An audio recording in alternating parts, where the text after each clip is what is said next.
Vagando pelos conteúdos mais exóticos da internet, tenho certeza de que você já se deparou com algum vídeo, notícia ou algo sobre sociedades secretas.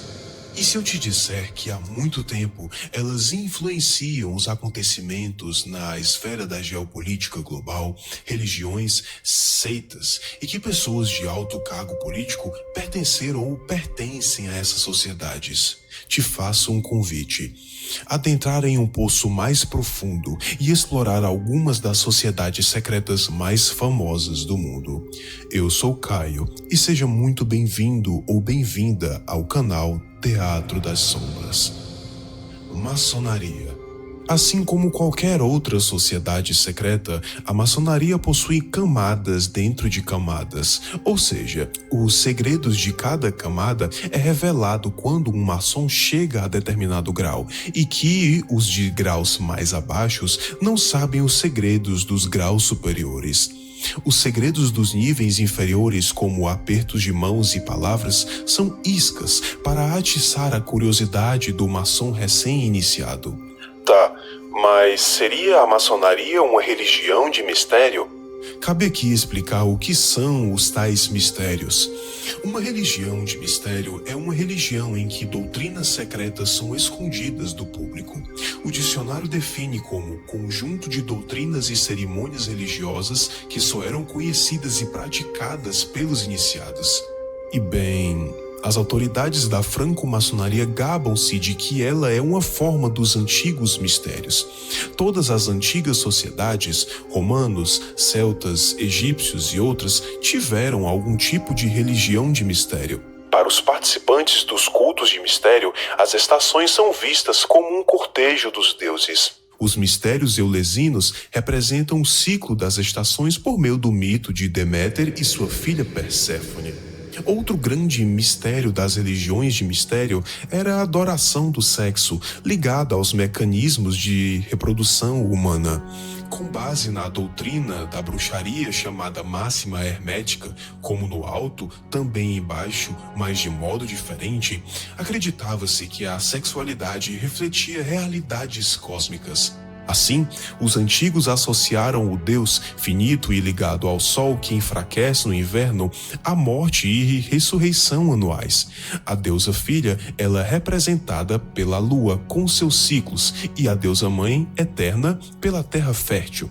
Essas ideias se conectavam às estações e formavam a base de muitos rituais. Então, a maçonaria tem um Deus? Na verdade, sim. Vários. O nome do deus genérico da maçonaria é representado pela letra G, que frequentemente se encontra no meio do esquadro e do compasso. O G seria a abreviação de Gadu, ou Grande Arquiteto do Universo. Mas isso é muito genérico. Os maçons dizem que o novo candidato precisa crer em alguma divindade, seja qual delas for. Manly Perhal, maçom do 33º grau, concorda com os escritores mencionados acima. O verdadeiro maçom não é limitado por credos. Ele percebe com a iluminação divina de sua loja que, como um maçom, sua religião deve ser universal. Cristo, Buda ou Maomé, o nome pouco importa, pois ele reconhece só a luz e não o portador. Ele adora em todo o santuário, dobra-se diante de cada altar, quer no templo, na mesquita ou na catedral, percebendo com sua compreensão mais genuína a unidade de toda a verdade espiritual. Bom, caso o maçom avance ainda mais os degraus, pode se deparar com um nome chamado Jabulon. Já a primeira sílaba representa o nome Yahweh ou Jeová. A segunda sílaba, representa o nome Baal ou Bel. E On, a sílaba final, representa o nome do deus Sol egípcio. Tá, entendi essa parte, mas quem teria sido o primeiro franco-maçom? De onde a maçonaria surge e pelo que ela foi influenciada? Deixa que eu te conto. De acordo com o 3º grau, o primeiro franco-maçom foi Tubal-Caim. Na Bíblia, descobrimos que Tubal-Caim descende da linhagem de Caim. O próximo que é mencionado é Nimrod, descrito por Albert Mackey como um dos fundadores da maçonaria. Ele foi o pai de todas as religiões de mistério envolvendo a morte e a ressurreição de um deus sexual. Comentaristas destacam Nimrod como o fundador da Babilônia e o arquiteto da Torre de Babel. Nimrod auxiliou a fundar a matriz de todas as seitas. A religião que surgiu em torno dele e de sua rainha, Semíramis, veio a ser o próprio virtual para todas as seitas. Os ritos do Deus morto e ressuscitado, ou rito do rei divino, formam um dos rituais que está no âmago da bruxaria e de todas as seitas de fertilidade. Nimrod foi morto, partido em vários pedaços pelo seu avô, Ram. Ele e Semíramis tornaram-se os primeiros de uma longa linhagem de pares Deusa-Mãe e Deus-Pai. Seu filho foi o supostamente ressuscitado Deus-Pai. Vemos várias trindades através dos séculos. Exemplo, Ísis, Osíris e Horus. Agora, vamos traçar algumas raízes da maçonaria. Essa origem se remonta muito antes da sua oficialização em 1717. Durante o final da Idade Média, qualquer grupo que fizesse oposição à Santa Igreja Romana Universal foi forçado a se esconder. Entre esses grupos estavam as guildas de pedreiros, que mantinham salas de reuniões ou lojas nas grandes cidades. Eles foram os principais construtores de igrejas e catedrais na Europa. Eram descendentes diretos das primeiras guildas de pedreiros que existiam no Egito e na Grécia e utilizavam técnicas esotéricas de construção. Essas técnicas foram transmitidas através das seitas e escolas de mistério. Como possuíam certo conhecimento esotérico ou secreto, os maçons eram um veículo para a distribuição de ensinamentos anticlericais. Os autores discordam quanto à origem real da maçonaria, mas todos reconhecem que ela é anterior ao Antigo Egito. Raízes clássicas. Eruditos maçons apontam que a primeira sociedade secreta de construtores semelhantes à maçonaria surgiu por volta de 500 a.C. com os artífices dionisíacos. Dionísio, deus grego do vinho e da loucura, era considerado um deus morto e ressuscitado, nascido de uma virgem fecundada por Zeus. Seus ritos envolviam elementos semelhantes aos da maçonaria e dos sabás das bruxas, como encenações de morte e ressurreição, juramentos e ameaças. Os maçons também reverenciam Pitágoras, filósofo e matemático grego, chamando-o de antigo amigo e irmão. Além de gênio, Pitágoras era ocultista e fundou uma fraternidade que acreditava na reencarnação. O trono do pavão. Outra possível origem da maçonaria está no Oriente Médio, na região de Nínive e da atual Bagdá, com os Iézides, um grupo que adorava o anjo pavão e possuía uma fé repleta de segredos semelhante à maçonaria. A seita, perseguida desde o século XIII, tinha como nome secreto de seu deus Shaitan, termo árabe para Satanás, derivado do hebraico Hassatan. O pavão, símbolo de Shaitan, representava o orgulho. Embora não haja provas de que praticassem sacrifícios humanos, como em outros cultos de mistério, seus escritos são fragmentários e há especulações de que estivessem ligados ao culto posterior de Hassan e Sabá. Os Hashishim. Hassan e Sabá, conhecido como o Velho da Montanha, foi um líder da heresia islâmica chamada de ismaelismo. O islamismo estava rebentando com o fanatismo em uma época em que divergências religiosas levavam à execução. Para sobreviver e vencer, Hassan recorreu à subversão, criando uma ordem de soldados leais por meio de uso de haxixe e técnicas de controle mental. Esses homens, chamados de Hashishim ou assassinos, estavam dispostos a morrer por ele, e é daí que vem a palavra assassino.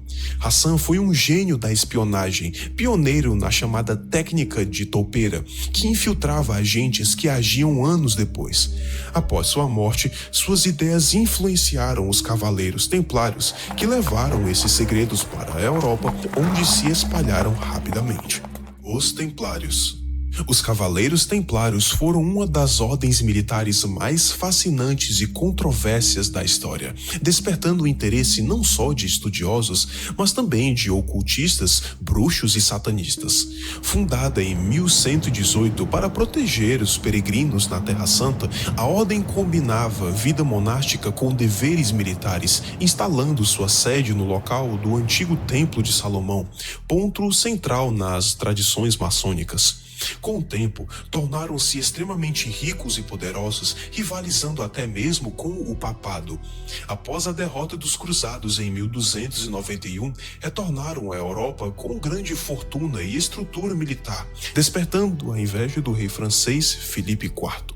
Em 1307, com o apoio do Papa Clemente V, Filipe ordenou a prisão em massa dos templários e a apreensão de seus bens, embora sua fortuna jamais tenha sido encontrada. Sob tortura, os cavaleiros foram acusados de praticar magia negra, pederastia, homossexualismo, assassinato de bebês, blasfemar o nome de Jesus, dar beijos obscenos mútuos e até adoração a um ídolo chamado Baphomet, descrito como um homem com cabeça de bode, ou uma cabeça com os 3 faces, ou uma cabeça barbuda, que ensinava aos cavaleiros da ordem segredos mágicos.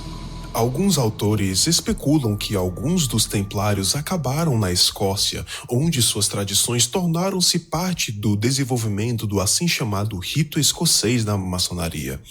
Isso faz sentido, já que a família Sinclair tinha proximidade dos primeiros cavaleiros templários. A ligação mais notável é através da capela de Rosslyn, na Escócia, e William Sinclair de Rosslyn tornou-se o primeiro grão-mestre da maçonaria escocesa. A Ordem Rosa-Cruz. Os historiadores maçônicos admitem uma conexão com os Rosa-Cruzes. Quase todos concordam que a franco-maçonaria deve muito a certas sociedades ocultas ou grupos que floresceram geralmente em segredo durante a Idade Média tardia. Os principais dentre eles foram os Rosa-Cruzes e os Cavaleiros Templários. O mais claro sucessor da herança oculta dos Templários foi a Fraternidade Rosa-Cruz, supostamente fundada por Christian Rosicrucians, figura misteriosa, talvez mítica. A primeira menção à ordem surgiu em 1614 com o Tratado Fama Fraternatis, que relata como Rosenkreuz, um nobre alemão que viajou pelo Oriente Médio, estudou o ocultismo e fundou a fraternidade no século XIV com 4 discípulos. Eles estabeleceram uma sede chamada Casa do Espírito Santo, onde se reuniam anualmente. Antes de morrer, Christian Rosicrucians estruturou sua sabedoria oculta em uma sociedade secreta, destinada a existir ao longo dos séculos para salvar a humanidade, devido ao seu suposto poder de cura. Ele foi enterrado na Casa do Espírito Santo e, segundo os relatos, sua tumba foi descoberta em 1604 com inscrições misteriosas e um manuscrito em letras douradas. A frase na entrada dizia: "Em 120 anos eu voltarei." Seu corpo foi encontrado intacto, vestido como um Rosa-Cruz. A descoberta teria marcado o início de uma nova era. Os Rosa-Cruzes diziam possuir poderes ocultos, conhecimento perdido da medicina e que não sentiam fome. Esse mito é central para a tradição Rosa-Cruz. Em 1616, o livro O Casamento Químico de Christian Rosicrucians, atribuído a Johann Valentin Andreae, apresentou uma alegoria iniciática com elementos alquímicos, como morte e ressurreição por alquimia, e uma figura chamada Virgo Lucífera, Virgem de Lúcifer. A alquimia, central para os Rosa-Cruzes e maçons, buscava a pedra filosofal e a imortalidade física. As semelhanças entre o rosacrucianismo e a maçonaria são evidentes. Ambos têm suas lendas e mestres enterrados com segredos, e ambos prometem imortalidade aos membros de suas fraternidades que elaboram diligentemente em sua arte. Obviamente, uma das matrizes ou moldes no qual se derramou e modelou a moderna maçonaria foi a Ordem Rosa-Cruz. Os Illuminati. Em 1º de maio de 1776, um professor de direito canônico na Universidade de Ingolstadt com formação jesuíta chamado Adam Weishaupt funda sua sociedade secreta chamada de Antigos Iluminados Videntes da Baviera, Iluminados da Baviera ou simplesmente Illuminati, na Baviera, Alemanha. Essa sociedade foi fundada com uma mistura de segredos maçônicos, misticismo islâmico e disciplina mental jesuíta. Um de seus cofundadores teria sido Guilherme de Hesse, empregador de Mayer Rothschild, a própria família Rothschild e pelo duque Ernesto II de Saxe-Gotha-Altenburgo. A sociedade utilizava de pseudônimos greco-romanos. O de Adam, por exemplo, era Spartacus. Em 1777, estava concluída a organização dos Iluminados dentro da Universidade Católica de Ingolstadt. Ela se dividia em 3 círculos: noviços, minervais e areopagitas. A ordem ministrava o ensino superior da filosofia e a educação social anticlerical. Cada membro era obrigado a ser espião e delator de seus companheiros. Estudos e autores indicam que Adam estudou os ensinamentos do líder Hashishin ou assassinos muçulmanos citados nesse vídeo. Através do consumo de hashish, ele teria alcançado a iluminação, utilizando maconha cultivada por ele próprio. Ele também evocou uma filosofia diabólica. Abre aspas. Contemplem nosso segredo. Lembrem-se de que os meios para fazer o bem que os ímpios usam para fazer o mal. Fecha aspas. Ou seja, para os iluminados, qualquer meio para alcançar seus objetivos é aceitável, seja através de mentira, engano, roubo, assassinato ou guerra. O controle dos Illuminati baseava-se no sigilo.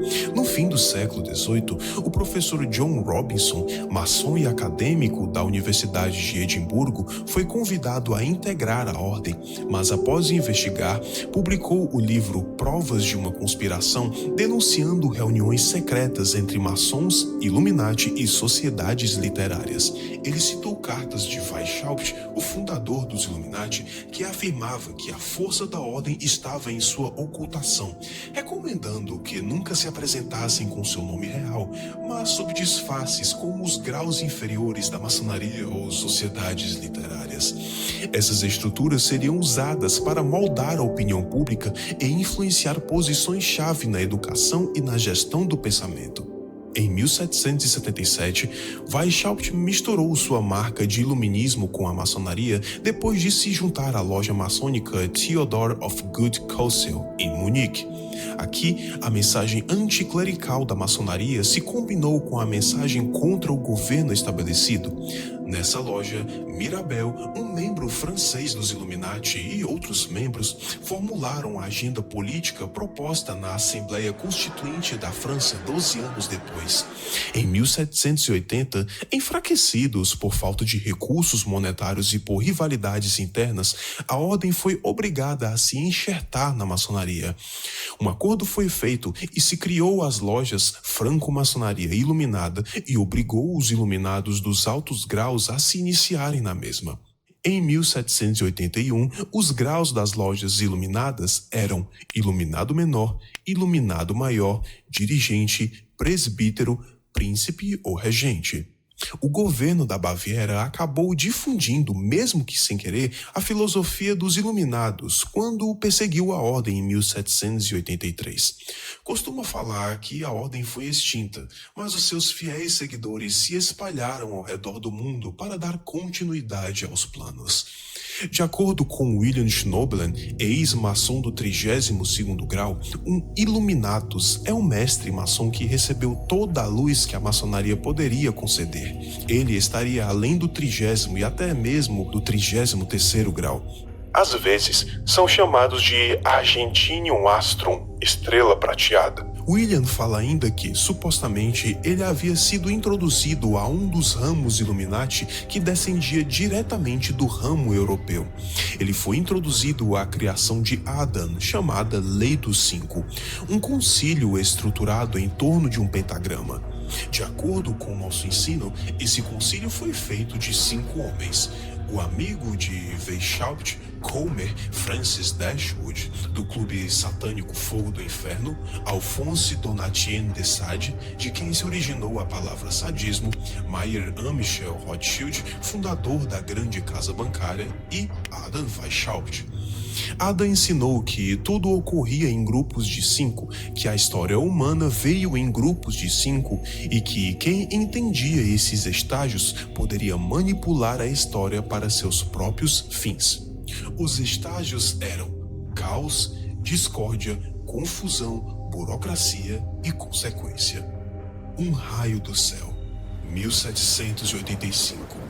O membro dos Illuminati estava levando papéis escritos com os códigos do iluminismo que tratavam dos planos da ordem para subverter os maçons e os governos da Europa. Mas o impossível aconteceu. Esse mensageiro foi atingido por um raio e derrubado de seu cavalo.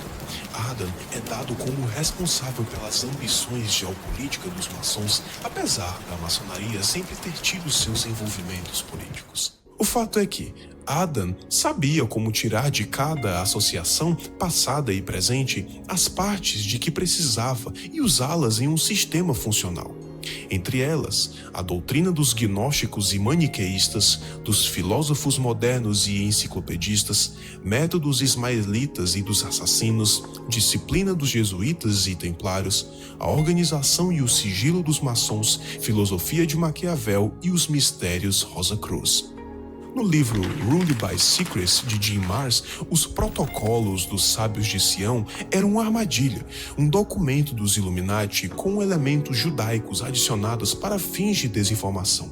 Em outros livros, é dito que o mesmo livro descrevia o plano dos Illuminati para a dominação global. Porém, como havia sido descoberto, os membros teriam adicionado os elementos judaicos para que o livro levasse a fama de antissemita. Ao contrário da crença difundida de que os Illuminati teriam sido extintos no século XVIII, hoje em dia ela está integrada à cúpula superior da maçonaria moderna europeia e americana, constituindo o capítulo dos eleitos. Acima do quadro geral da maçonaria invisível, encontra-se o Conselho dos 33, formado pelas 33 maiores autoridades maçônicas do mundo. Sobre eles está o Grão Conselho dos 13, formado por 13 grandes druidas. Acima destes opera o Tribunal e, por último, aparece o nome impronunciável do grau 72 dos cabalistas, que significa iluminado. A oficialização da maçonaria. A oficialização da maçonaria se dá quando 4 lojas de Londres formaram uma grande loja unida. No dia 24 de junho de 1717, na festa de São João, um feriado importante para os templários. A maçonaria especulativa dominava a guilda original dos pedreiros ou maçons operativos. Foi principalmente da maçonaria especulativa que a ordem derivou seu conhecimento esotérico. O autor Webster afirmou que as origens da maçonaria não podem ser atribuídas a uma única fonte, mas que a ordem resultou de uma combinação de tradições que evoluíram e se fundiram ao longo do tempo. Assim, a maçonaria operativa pode ter descido dos colégios romanos e através dos pedreiros operativos da Idade Média, enquanto a maçonaria especulativa pode ter derivado dos patriarcas hebreus e dos mistérios dos pagãos. Outra grande fonte de inspiração que não se nega é a Cabala judaica. Quando o ritual e as constituições da maçonaria foram elaborados em 1717, a versão judaica da tradição secreta foi a escolhida pelos fundadores da Grande Loja para construir seu sistema. Peraí, mas o que é Cabala? A palavra Cabala ou Cabalá significa receber e é uma tentativa de aplicar métodos de interpretação da natureza divina do Deus da Cabala, chamado Ein Sof. Esses métodos estariam escondidos nos escritos rabínicos como o Talmud babilônico, Midrash, Torá e outros mais. Mas não é tão simples assim. Como exemplo, na chamada Torá de Sod, há uma prática oculta chamada gematria, numerologia, que muda e reorganiza a ordem de palavras das escrituras para tentar encontrar um significado oculto no texto. Em resumo, a Cabala é um sistema de misticismo, magia e conhecimento esotérico judaico.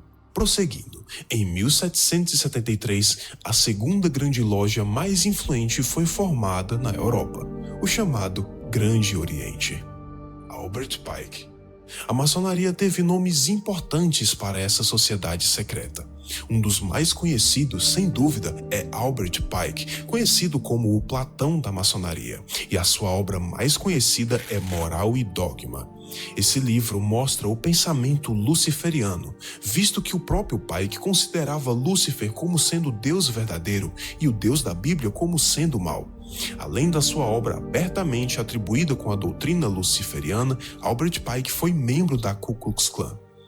Escrevendo sobre Satã, Pike fala, abre aspas, não é uma pessoa, mas uma força criada para o bem, mas que pode servir para o mal. É um instrumento da liberdade ou do livre-arbítrio. Representam esta força que preside a agressão física sob a forma mitológica e chifruda do deus Pan, de onde provém o bode do Sabá, irmão da antiga serpente e portador da luz, ou fósforo, do qual os poetas fizeram o falso Lúcifer da lenda. Fecha aspas. Em outra parte, ele ainda diz, abre aspas, desta forma, a doutrina do satanismo é uma heresia, e a religião filosófica pura e verdadeira é a crença em Lúcifer, o equivalente de Adonai. Mas Lúcifer, Deus de luz e Deus do bem, está batalhando pela humanidade contra Adonai, o Deus das trevas e do mal. Fecha aspas. As previsões de Albert Pike. Pike foi escolhido pelos irmãos maçons para dar continuidade ao plano dos Illuminati nos Estados Unidos. Em 1871, ele idealizou um plano para acelerar a vinda de uma revolução mundial que transformaria o mundo com 3 guerras mundiais. A proposta foi descrita na correspondência pessoal que ele tinha com o maçom italiano Giuseppe Mazzini, um membro que foi selecionado para comandar as operações Illuminati na Europa. Além disso, vários autores são unânimes ao indicar Mazzini como sendo o fundador da máfia. O acrônimo máfia significa Mazzini autorizza furti, incendi, avvelenamenti. Que significa Mazzini autoriza furtos, incêndios e envenenamento. Voltando a Pike, ele confessou a amigos próximos que tinha um guia espiritual que lhe dava sabedoria divina e lhe indicava como alcançar seus objetivos. Esse guia lhe deu a visão que ele registrou em suas cartas a Mazzini, datada de 15 de agosto de 1871. A Primeira Guerra Mundial deve ser provocada para permitir que os Illuminati derrubem o poder dos czares na Rússia e transformem esse país numa fortaleza do comunismo ateu. As divergências provocadas pelos agentes dos Illuminati entre os impérios britânico e germânico serão utilizadas para fomentar essa guerra. No fim desta guerra, estará estabelecido o comunismo, que será utilizado para destruir os outros governos e debilitar as religiões. A Segunda Guerra Mundial deve ser fomentada na esteira das diferenças entre os fascistas e os sionistas políticos. Esta guerra deve ser iniciada para que o nacional-socialismo seja destruído e o sionismo político seja forte o suficiente para instituir um Estado soberano de Israel na Palestina. Durante a Segunda Guerra, deve ser arquitetado um comunismo internacional forte o bastante para equiparar seu poderio com o conjunto todo da cristandade, a qual então será contida e mantida até o momento em que seja necessária para o cataclismo social final. A Terceira Guerra Mundial, fomentada na esteira das diferenças provocadas pelo sargento dos Illuminati entre os sionistas políticos e líderes do mundo islâmico. A guerra deve ser conduzida de tal modo que o Islã, o mundo árabe muçulmano e o sionismo, o Estado de Israel, se destruam mutuamente. Nesse meio tempo, o resto das nações, cada vez mais divididas sobre o assunto, será obrigado a entrar no conflito até o ponto do esgotamento físico, moral, espiritual e econômico. Com tudo isso, Pike tem a intenção de causar um cataclismo social jamais visto no planeta. Ele tem o desejo de destruir a civilização e o cristianismo, ao ponto que a sociedade estaria sem rumo e sem saber o que adorar. E então, receberiam a verdadeira luz por meio da manifestação universal da doutrina de Lúcifer, que decorrerá do movimento reacionário que virá depois da destruição do cristianismo e do ateísmo, ambos conquistados e exterminados ao mesmo tempo. Palavras do próprio Albert Pike. Outros ritos ou divisões da maçonaria. Bom, temos ritos menos conhecidos, como o rito de Zinzendorf, uma variação do rito sueco, o antigo e primitivo rito de Memphis Mizraim, rito egípcio, o Palladium, a Ordo Templi Orientis e afins. Pois bem, a maçonaria é formada por 3 lojas básicas. A loja azul, que é dividido em 3 graus, o rito de York, composto por mais 10 graus, e o rito escocês, com um total de 32 graus de iniciação. O 33º grau, somente por convite, representa o topo dos 33 graus e que é o mais alto grau conhecido publicamente. Mas não é o único sistema dentro da maçonaria. O Palladium. Em 1970, Pike e Giuseppe Mazzini completaram um acordo para criar um rito supremo, universal da maçonaria que abraçaria outros ritos. Esse seria uma aliança internacional entre os principais maçons e traria nas grandes lojas o Grande Oriente, os 97 graus do Memphis Mizraim e o rito escocês. Os candidatos do Palladium são expostos a um programa macabro de 5 pontos. 1. Adoção. É quando o maçom é trazido à comunhão de Lúcifer, é orientado a fazer um juramento e se submeter, e em última análise, é levado a fazer um pacto. 2. Iluminação. Abertura total do terceiro olho, chamado chakra ajna, por meio de drogas e práticas ocultas, levando a uma suposta comunhão mental com a consciência de Lúcifer. Isso é representado pelo símbolo do olho que tudo vê. Abrir o olho completamente é ter sua mente inundada com a consciência do próprio Lúcifer. 3. Conversação. Comunicação com espíritos dos mortos, como figuras históricas e até controversas, com o objetivo de obter orientação para maior submissão a Lúcifer. 4. Relações sexuais. Práticas mágicas envolvendo médiuns possuídos por espíritos, resultando em rituais sexuais para transferir poder espiritual ao iniciado. Também incluía invocação de entidades como súcubos e íncubos. 5. União. Etapa final em que o iniciado é completamente possuído por um espírito maligno, perdendo sua autonomia e se tornando um instrumento controlado por essa entidade, chamada de possessão perfeita. Muito macabro. Hierarquia maçônica. Essa foto representaria uma pirâmide com a hierarquia maçônica. Na base, temos a maçonaria norte-americana, com a loja azul, rito escocês ou de York, o santuário, o 33º grau e o Supremo Conselho do grau 33. Quanto mais vamos subindo, mais vamos nos aproximando da parte esotérica da maçonaria. Temos a Ordem do Trapezoide, Rito de Memphis Mizraim, Ordo Templi Orientis, o Palladium e os Illuminati. Então, chegamos nos chamados 9 Homens Desconhecidos e os 7. De forma particular, esse topo da pirâmide descrita por Schnoebelen sempre atiçava minha curiosidade. Infelizmente, não consegui encontrar muitas informações sobre os 9 ou os 7. Vi um vídeo de um pastor falando que, na Baviera, na Alemanha, acontecem reuniões mensais entre os 9 homens desconhecidos e os 7 para decidir os rumos do mundo e que até mesmo o próprio Gadu estaria lá. Em testemunhos de William Schnoebelen, os 9 homens desconhecidos se referem a adeptos ocultistas extremamente poderosos, uma espécie de super-ocultistas, e que para cada um deles lhe é fornecido um continente para governar. Esses homens se reportariam aos 7, que seriam anjos caídos poderosos. Pode ser que estejam se referindo a outros mestres ocultistas de níveis ainda mais altos. Esse, chamado de Os Sete, se reportam ao próprio Gadu. Depois de tudo que foi mostrado nesse vídeo, podemos concluir que o Gadu da maçonaria não é Deus, e sim o próprio Lúcifer ou outra divindade, seja lá como ela é chamada. Seu nome em hebraico é Ein Sophir, um nome muito parecido com o Deus da Cabala. Para finalizar, a maçonaria ao longo dos tempos recebeu muitos ocultistas, bruxos e feiticeiros para o seu seio.